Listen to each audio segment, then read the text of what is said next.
तो फिर आप सभी लोग कैसे हैं? आशा करता हूँ सभी लोग अच्छे होंगे। आज का अपना टॉपिक है 3 महाद्वीपों में फैला हुआ साम्राज्य। जी हाँ, रोमन साम्राज्य के बारे में हम लोग आज जानेंगे। ये KBS PGT हिस्ट्री से संबंधित ये दूसरा वीडियो है। तो हम लोग आज कुछ महत्वपूर्ण बिंदुओं को आज पढ़ेंगे, जानेंगे और उसको मतलब कि आप लोग जरूर नोट डाउन करेंगे। ठीक है, तो कुछ महत्वपूर्ण बिंदु लेकर के आए हैं रोमन एम्पायर के बारे में। तो रोमन साम्राज्य जो जो था ये 3 महाद्वीपों में फैला हुआ था। मोटे तौर पे बात किया जाए तो अफ्रीका, पश्चिमी एशिया और यूरोप महाद्वीप में, है ना। यानी कि दक्षिणी यूरोप महाद्वीप, पश्चिमी एशिया महाद्वीप और उत्तरी अफ्रीका महाद्वीप में ये विस्तृत था। और बीच में जो भूमध्य सागर था वो उसका हृदय था। किसका? रोमन मतलब कि साम्राज्य का। ठीक है, तो इसके बारे में ये चीजें हैं। तो साम्राज्य विस्तार की बात करें तो दक्षिणी यूरोप, पश्चिमी एशिया और उत्तरी अफ्रीका में इसका विस्तार था। अगर मैप उठा करके देखें तो ज्यादा क्लियर हो जाएगा। और उत्तर में जो राइन और डैन्यूब नदी है यूरोप महाद्वीप की है, ये इसकी उत्तरी सीमा को निर्धारित करती थी रोमन एम्पायर की। और दक्षिणी सीमा जो है वो सहारा का मरुस्थल जो कि अफ्रीका महाद्वीप में है, मतलब कि उत्तरी अफ्रीका में, वो इसकी दक्षिणी सीमा को निर्धारित करती थी। और बात की जाए तो पश्चिम में स्कॉटलैंड से लेकर के ये पूरब में आर्मेनिया तक विस्तृत था। क्या? रोमन साम्राज्य ये 2 भागों में बटा हुआ था, पश्चिमी और पूर्वी। ठीक है, तो ये थी। तो फरात नदी जो थी ये ईरानी और रोमन साम्राज्य की सीमा रेखा भी थी। फरात नदी जो कि इराक में जो बहती है, मेसोपोटामिया की सभ्यता से संबंधित एक महत्वपूर्ण नदी है। तो ईरानी साम्राज्य जो था ये एक चुनौती पेश किया करता था किसको? रोमन एम्पायर को। तो इन दोनों के बीच की सीमा रेखा थी क्या? फरात नदी। अब शासनावधि की बात करें तो पूरा रोमन साम्राज्य का जो शासनावधि रही है वो 27 ईसा पूर्व से 1453 ईस्वी तक इसका जो है शासन रहा है। तो ये शासनावधि लिख लेंगे आप लोग। और चरण की बात करें तो रोमन साम्राज्य में 2 चरण आए हैं, एक पूर्ववर्ती और एक है परवर्ती। तो पूर्ववर्ती जो रोमन साम्राज्य था उसका संस्थापक था अगस्टस, और जो परवर्ती रोमन साम्राज्य था उसका संस्थापक कौन था? कॉन्स्टेंटाइन। ये चीज इंपॉर्टेंट है, जरूर नोट डाउन करेंगे कि पूर्ववर्ती और परवर्ती क्या है। रोमन साम्राज्य के बारे में जानकारी के स्रोत क्या है ना। तो पहला है पाठ्य सामग्री जो प्रतिवर्ष जो है लिखा जाता था, जिसको एनल्स कहते थे। ठीक है, यहाँ से क्वेश्चन बन सकता है।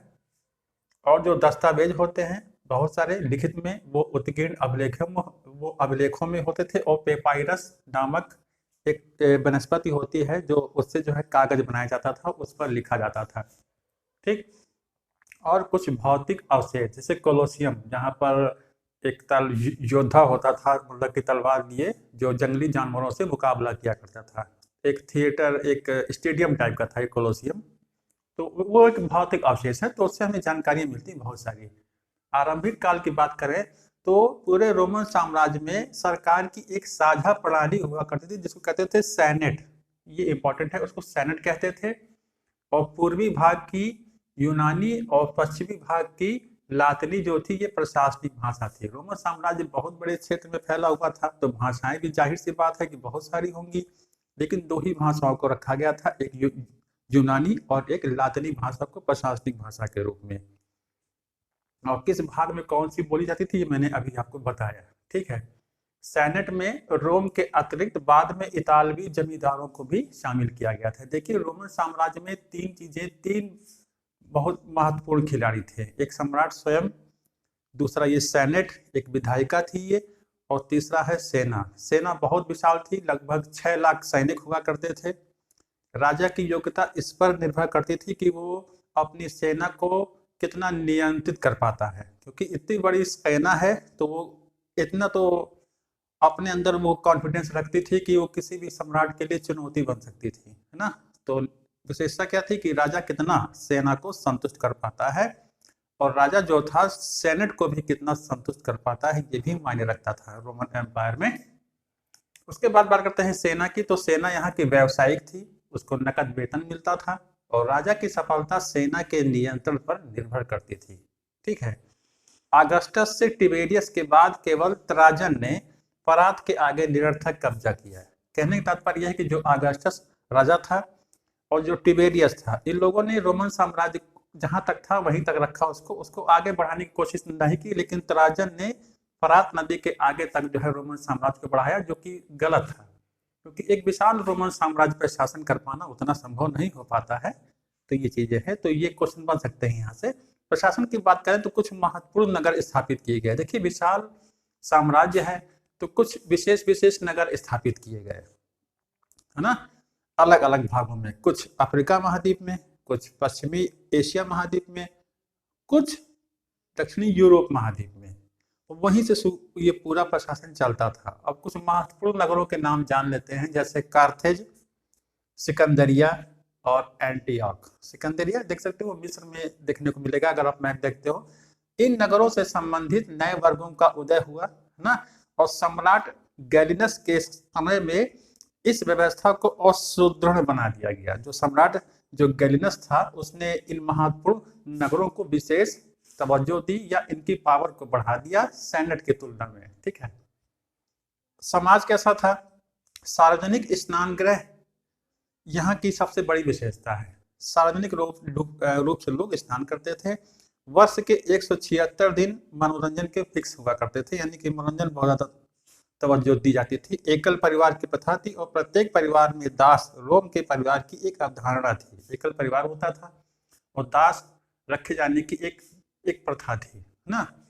दूसरा है महिलाओं को संपत्ति के व्यापक अधिकार प्राप्त थे। महिलाओं को संपत्ति के मामले में वाकई में बड़े अधिकार प्राप्त थे, जितना तो अब नहीं है। उस समय क्या था कि जैसे दहेज लेके आई है तो उस पर तो उसके पति का अधिकार हो गया, लेकिन जो लड़की होती थी उसका अपने पिता की संपत्ति पर अधिकार होता था।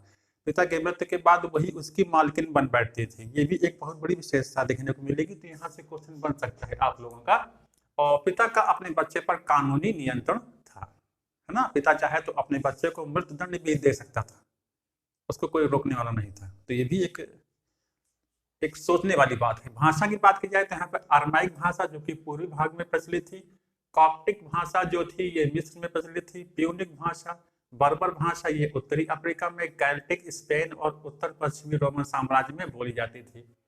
आर्थिक विस्तार की बात करें तो गेहूं, जैतून का तेल और, है ना, यहाँ के जो है मुख्य व्यापारिक मदद थी।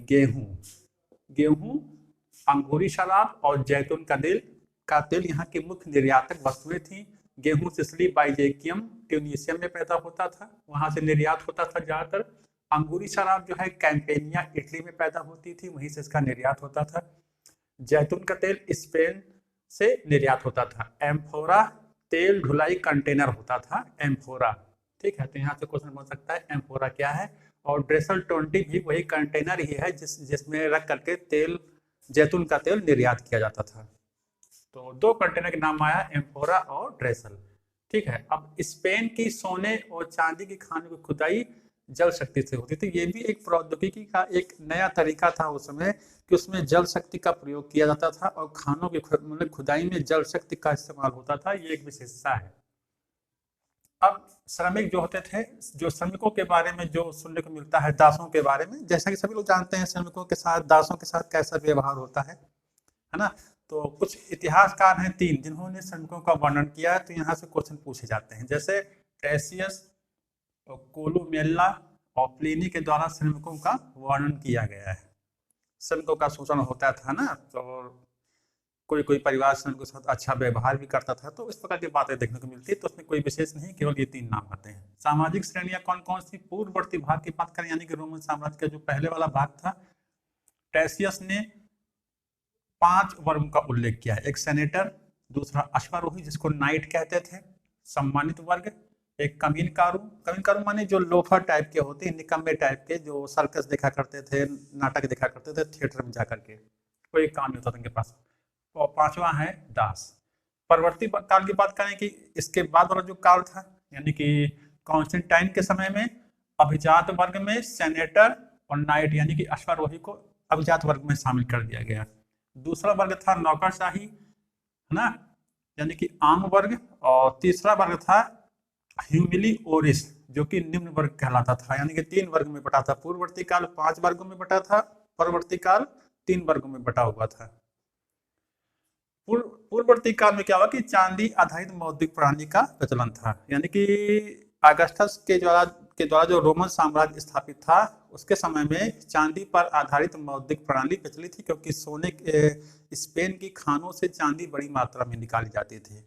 लेकिन परवर्ती काल में क्या होता है कि बदलाव आता है। परवर्ती काल में सोना आधारित मौद्रिक प्रणाली शुरू हो गई कॉन्स्टेंटाइन के समय में। ऐसा क्यों? क्योंकि स्पेन में चांदी जो है कम पैदा होने लगी थी, कम वहाँ की खानों से कम प्राप्त होने लगी थी, तो इसीलिए सोना मौद्रिक प्रणाली बन गई वहाँ की परवर्ती काल की रोमन साम्राज्य की। इससे क्या हुआ कि संपन्नता परवर्ती काल में ज्यादा देखने को मिलती है, भ्रष्टाचार भी देखने को मिलता है, क्योंकि बड़ी बड़ी तनख्वाहें, बहुत पैसा बड़े पैमाने पर लोगों को मिलने लगा, संपन्नता बढ़ने लगी परवर्ती काल में, क्योंकि सोना आधारित मौद्रिक प्रणाली थी।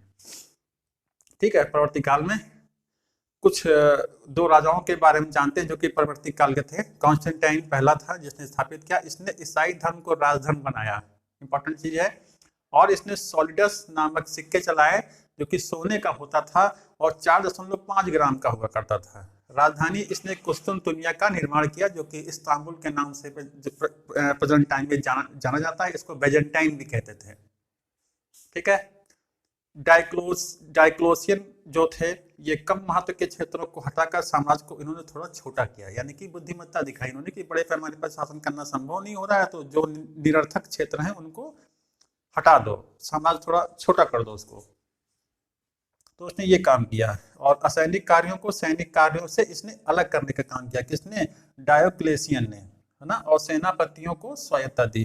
ठीक है, अब धर्म की बात करें तो ये लोग रोमन साम्राज्य के लोग जो बहुदेववादी थे। जुपिटर, जूनो, मिनर्वा, मार्स देवी देवता थे यहाँ के। और दूसरा बड़ा मुख्य धर्म जो था वो यहूदी धर्म भी था यहाँ का। ये विशेष है, जानने वाली चीज है। विखंडन की बात करें कि रोमन साम्राज्य कैसे बिखरा, पश्चिम में जो पश्चिमी भाग था में स्पेन में विसिगोथो, गॉल में फ्रैंको राज्य और इटली में लोम्बार्डो का राज्य स्थापित हुआ। ये लोग कहाँ से आए थे? लोम्बार्डो, विसिगोथो और फ्रैंको लोग जो थे ये लोग जर्मनी से आए थे और इन्होंने इन भागों में अपने अपने राज्य स्थापित कर लिए, जिसकी वजह से पश्चिमी रोमन साम्राज्य जो है विखंडित हो गया। लेकिन पूर्वी रोमन साम्राज्य एकीकृत रहा, हो गया, और पूर्वी भाग संयुक्त बना रहा। लेकिन 7वीं शताब्दी की शुरुआत में सासानी शासकों ने मिस्र सहित पूर्वी प्रांतों पर आक्रमण करने शुरू कर दिए। तो इस प्रकार से ये बदलाव देखने को मिला। तो ये था आज का अपना टॉपिक, इंपॉर्टेंट है तो उसको नोट डाउन करें। कैसा लगा कमेंट करें। तो मिलते हैं आपको अच्छे कंटेंट के साथ नेक्स्ट वीडियो में। और मेहनत करते रहें, खूब मेहनत करें, सफलता मिलेगी। ओके, धन्यवाद।